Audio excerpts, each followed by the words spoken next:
Good afternoon.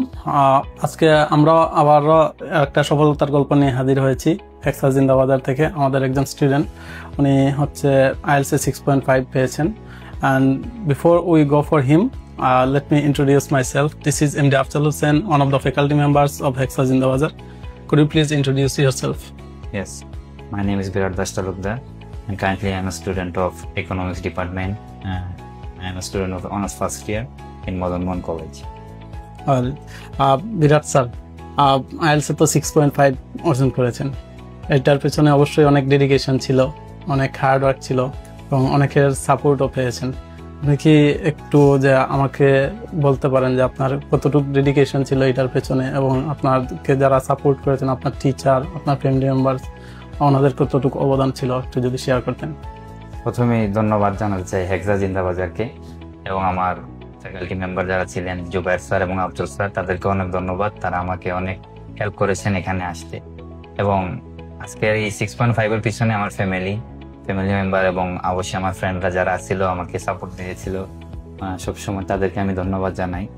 এবং হেক্সা জিন্দাবাজারের সব ফেসিলিটিসের মধ্যে থেকে আমি স্পেশালি মক টেস্ট এবং পার্শিয়াল টেস্ট দিয়েছিলাম, যেগুলো অবশ্যই আমাকে হেল্প করেছে এই পয়েন্টটা অর্জন করতে। এবং সবচেয়ে বড় অবদান আমার ফ্যামিলি মেম্বারদের, কারণ ওরা আমার মোরালি এবং সবকিছু দিয়ে সাপোর্ট করেছে, টাকা পয়সা দিয়ে, ফাইন্যান্সিয়াল। অবশ্যই। সো এখানে আসতে পেরেছি। আর যদি প্র্যাকটিস করা যেত অবশ্যই আরো ভালো স্কোর আসতো, বাট যা হয়েছে তার জন্য আমি শুকরিয়া। আচ্ছা, আপনি বলছিলেন যে হেক্সাসে হচ্ছে যে আপনি মক এবং পার্সল দিয়েছেন।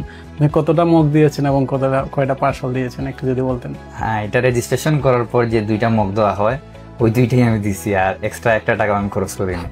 আর পার্সেল যেটা 28টা মেবি হেক্সাস থেকে প্রদান করা হয়, সেখান থেকে মাত্র 1টা পার্সেল দিছি আমি। আপনার কি মনে হয় না যে ওই যে ফেসিলিটিস গুলো আছে হেক্সাসে, তো অনেক ফ্রি ফেসিলিটিস আছে? ধরেন আপনি ব্যাচে যখন এডমিশন নিয়েছিলেন তখন তো 28টা পার্সেল আপনার ব্যাচের সাথে ছিল, পাশাপাশি 2টা মক ছিল। তো আপনি যদি স্পিকিং কেয়ার ছিল, স্পিকার্স ক্যাফে ছিল, ওইগুলাকে যদি ইউটিলাইজ করতেন আপনার স্কোরটা কি আরো বেশি হতো কিনা?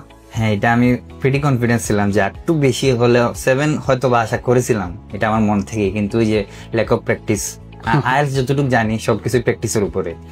ইংলিশ তো আর একদিনে শেখার বিষয় না, এটা যত বেশি প্র্যাকটিস করবো তত বেশি ভালো হবে। সো যদি এগুলাকে ইউটিলাইজ করতে পারতাম, ধরেন 28টার মধ্যে যদি আরো 10টাই দিতে পারতাম তাহলে আরো ভালো হতো। যদি মক টেস্ট আরো দিতে পারতাম, অবশ্যই স্কোরটা একটু হাই আসার চান্স ছিল বা একটু হলেও বাড়তো। আচ্ছা, যাই হোক। ওকে, আপনি তো কি করেছেন যে আমাদের এখানে কোর্স করেছেন, কোর্স করার পরে আপনার যে এক্সাম দিয়েছেন। আপনি হেক্সাসে যখন প্রথম আসছিলেন, আপনার প্রথম এক্সপিরিয়েন্সটা কিরকম ছিল এবং কার মাধ্যমে আপনি হেক্সাসে এসেছিলেন? কার মাধ্যমে বলতে, আমার একজন বোন, একজন ভাই, তারা এখানে কোর্স করে গেছে। সো তারা করে গেছে বিদায় তারা আমাকে বলছে যে ফিডব্যাকটা দিছে যে হেক্সাসের যে ফ্যাকাল্টি মেম্বার্স আছে, স্টাফ আছে, ওদের সার্ভিসটা আসলে খুব ভালো। সো ওদের রেফারেন্সে আমি এখানে ভর্তি হই। আচ্ছা, আপনি তো ওনাদের রেফারেন্স নিয়ে আসছিলেন যে হেক্সাসের ফ্যাকাল্টি মেম্বার এবং যারা স্টাফ আছেন ওনারা খুবই সাপোর্টিভ, এই জন্য হচ্ছে যে আপনি এখানে ভর্তি হয়েছেন। আপনি কি আসলে বাস্তবে ভর্তি হওয়ার পরে এই ফেসিলিটিস গুলা বা এই আন্তরিকতাটা হেক্সাসের ফ্যাকাল্টি মেম্বার্স এবং ম্যানেজমেন্ট টিমের কাছ থেকে পেয়েছেন কিনা? হ্যাঁ, অফকোর্স, এটা অনস্বীকার্য, এটা স্বীকার করতে হবে যে হেক্সাস যেমন কথা বলে সেভাবে ওরা সাপোর্টও দিয়ে যায় এবং সার্ভিসটা প্রদান করে যায়। আপনি যে টাকাটা দিবেন অবশ্যই সেটা উসুল করে নিয়ে যাবেন। তো এখানে আসলে অবশ্যই আমি বলবো যে আপনি তো আপনার টাকা উসুল করেন নাই, আপনি তো মাত্র এই একটা পার্সোনাল টেস্ট দিয়েছেন, স্পিকিং কেয়ারে জয়েন করেন নাই। এটা হয়তো আমার পার্সোনাল কিছু অসুবিধা ছিল, যার কারণে আমি সময় দিতে পারি নাই বা এটা ইউটিলাইজ করতে পারি নাই। কিন্তু এখন আফসোস হচ্ছে।